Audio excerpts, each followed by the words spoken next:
At the police department with Captain John Sharp.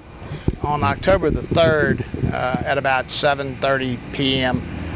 We had a pedestrian fatality that occurred. A gentleman from Florence, Kentucky, who is a truck driver, had a load of equipment to deliver to Henderson Auctions in Livingston, and he stopped in the center turning lane of Florida Boulevard to ask some questions of some people who were working nearby.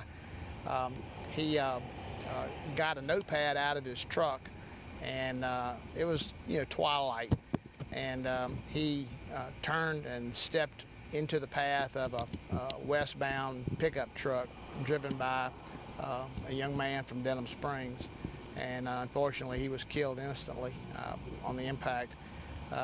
His name was Harold Eggleton. Mr. Eggleton was 61 years old, and it took us about 24 hours to notify his next of kin. He didn't have any information on his person to indicate who to contact in the event of an emergency. We ultimately had to get local police in Florence, Kentucky, which was his listed city of residence on his driver's license, to go by the residents and ask them if they knew him and to make contact with us. They found a family friend who contacted us, and through that family friend we ultimately were able to identify his sister and make contact with her and give her the news. But it certainly was a tragedy. It happened right at the intersection of US 190 and Louisiana Highway 449, which is around here we call North Corbin Road, and we had traffic backed up for a while that evening because of the football game going on. That's the first fatality we've had in several months, so we've been doing pretty good.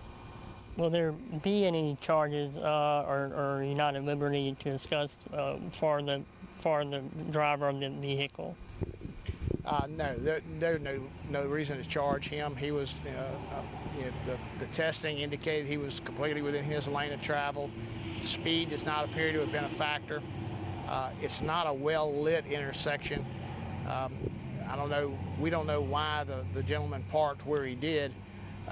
His headlights were on his vehicle.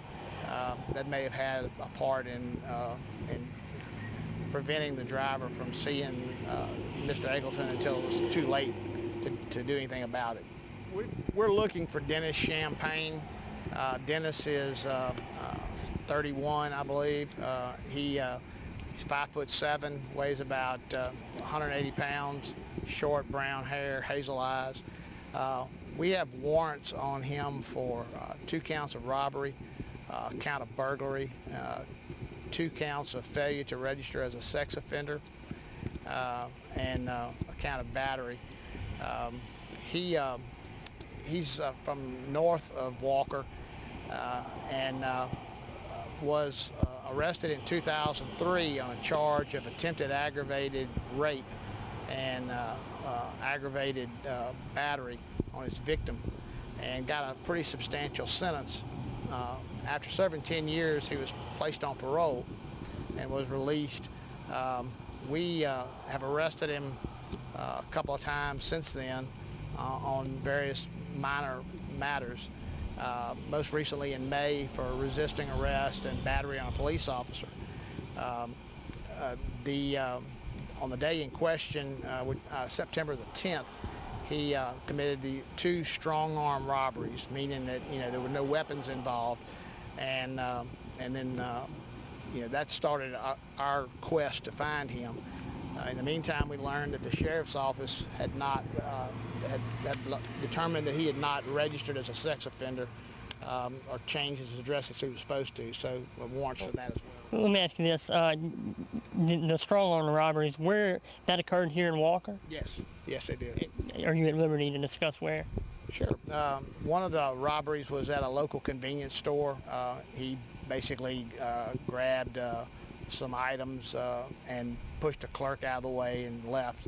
And then the other strong arm robbery was committed against a woman here in town that he apparently knows, and involved stealing some cash from her.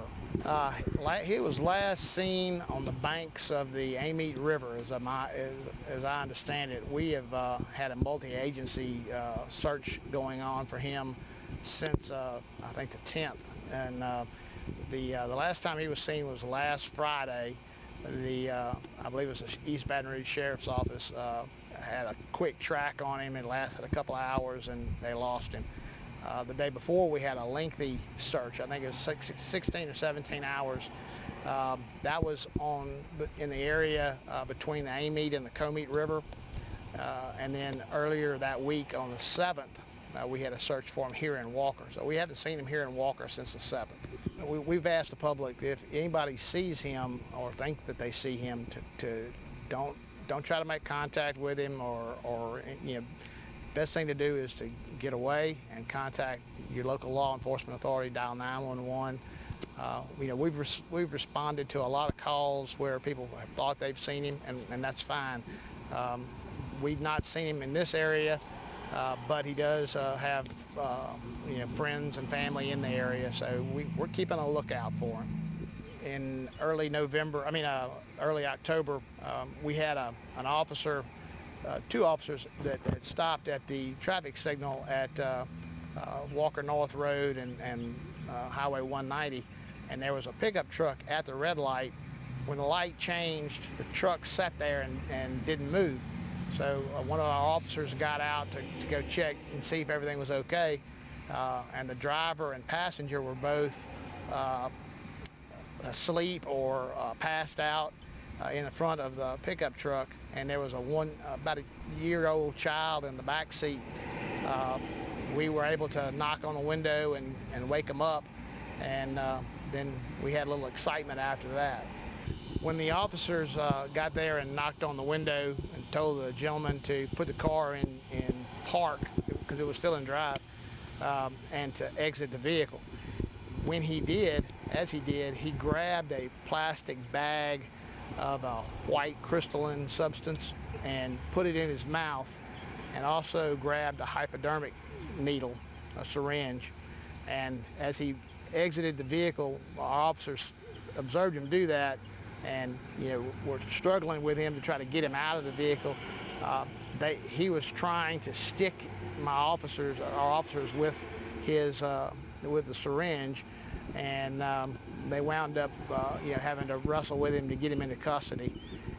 They subsequently found quantity of narcotics on him, and both he and the passenger admitted to being under the influence of methadone at the time. So essentially they weren't sleeping, they were basically passed out from methadone. They were passed out from methadone and or some other substances. They had several different varieties of narcotics that were with them. One of the things that was troubling is that they had a 1-year-old child with them. As I said, the vehicle was in gear. Had the driver's foot slipped off the brake, they could have gone out into the path of oncoming traffic on 190 and had killed themselves or somebody else injured the child. They were charged with possession of narcotics, various schedules, possession of drug paraphernalia. They were charged with attempted aggravated battery on a police officer, some traffic-related charges, and also cruelty to juveniles. Is it safe to assume that the child has since been placed in a different custody other than theirs? Yes. When the subjects were put into custody, the Livingston Parish Office of Child Services were called, and they took custody of the child. And both subjects, the male and female, were booked into Livingston Parish Detention Center on the charges. We're happy to report that this week has been quiet. We're pleased that Action News 17 has made a trip over here to visit with us, and we look forward to having some stories down the road.